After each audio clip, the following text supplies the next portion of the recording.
China holding an informal United Nations Security Council meeting tomorrow, accusing the United States of bullying by weaponizing tariffs. Chinese diplomats sending a note to all 193 UN members saying, quote, by weaponizing tariffs as a tool of extreme pressure, the U.S. has gravely violated international trade rules and triggered severe shocks and turbulence in the world economy. And multilateral trading system casting a shadow over the global efforts for peace and development.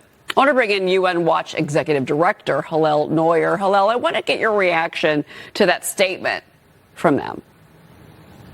Look, the official meeting tomorrow, the title is Bullying and Unilateralism. It is nothing less than Orwellian to see the communist regime of China organizing a UN meeting accusing the United States or any democracy of bullying. Let's recall, this is a regime that as a matter of practice bullies their own people and bullies their neighbors. It's a country, any country that recognizes democratic Taiwan gets threatened by China.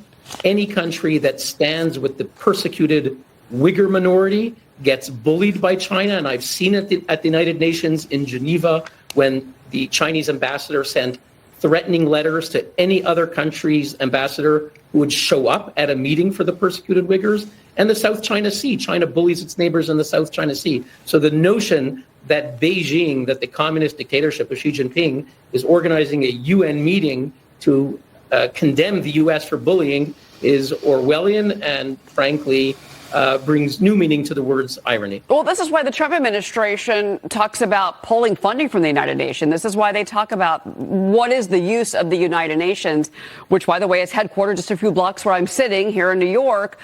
And if we're funding, sometimes, too much, many would argue, putting into the UN, and they're not protecting all countries, that would include the United States, then what's the point? Look, President Trump has said that the UN could be beautiful. Its ideals are beautiful: international peace, security, fundamental freedoms. But over the years, the world body has become hijacked. We're talking about China. Let's recall that they are basically a permanent member of the Human Rights Council. China always gets elected to the world's top human rights body. Also sitting there is communist Cuba, the Qatari regime that sponsors terrorism. So the Human Rights Council has been hijacked. U.S. money has been paying. Under Trump, it stopped, and it stopped a year ago under bipartisan legislation for UNRWA, the UN agency that is completely infested with Hamas. And, coming back to the Human Rights Council, they have experts that they appoint. And the Trump administration last week complained to the UN that they appointed a known supporter of Hamas, Francesca Albanese, a notorious UN official, for another 3 years. She just got another 3 years to be expert on Palestine. She's someone who openly supports Hamas. She's been condemned by 4 or 5 countries for hatred against Jews.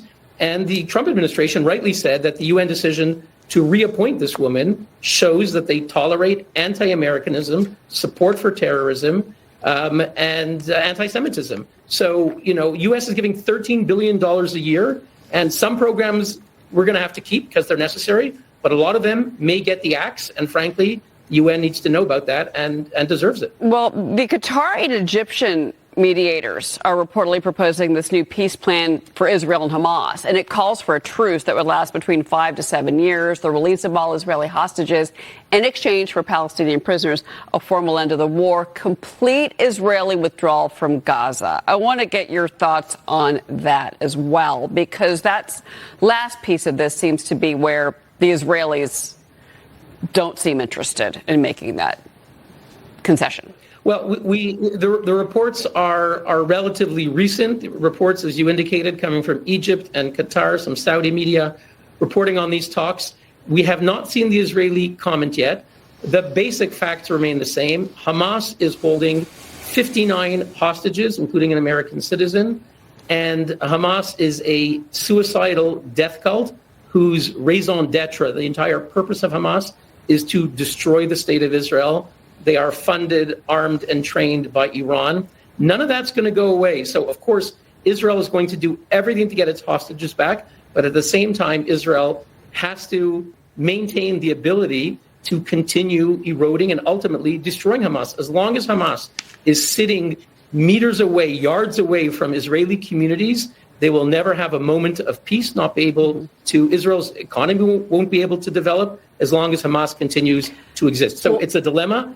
You got to get the hostages out, but Israel can't give up on the ability to destroy this fanatical Islamist death cult. Well, and the question mark, is Iran going to continue to fund Hamas? I think that's a new discussion that's happening right now. I want to move on and kind of actually go back to what I mentioned earlier, because I think this is important. So the Trump administration is reportedly considering this proposal. It would cut funding for more than 20 international organizations. That includes the UN, NATO, and then reduce the State Department budget and then reallocate funds for America First priorities. So the U.S., and this is what I was referring to a moment ago, the U.S. contributes about $13 billion to the UN, and that was for 2023. $3.5 billion to NATO. A State Department spokesperson says there's no final plan and that the proposal was an early draft. But again, I do want to get your thoughts on this, because this could really be a major shift for the United Nations in particular. It sure is. I can tell you in Geneva, where I'm based, the UN is reeling because of some of the cuts that are already feeling the pain. There are various UN agencies.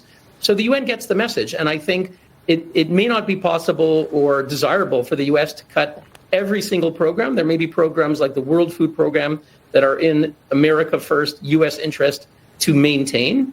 At the same time, there are many UN programs that are either corrupt, wasteful, or outright anti-American. Many UN agencies, the World Health Organization, when COVID began, they were completely echoing and parroting the Beijing propaganda. They have goodwill ambassadors, one of whom is the wife of the Chinese dictator. Another WHO goodwill ambassador is a Chinese propagandist. So there are many UN agencies that either should be defunded or should feel the pressure. The moment that President Trump makes that threat, and it's serious, it's a credible threat, the U.S. has leverage, and there may be things they can get from it.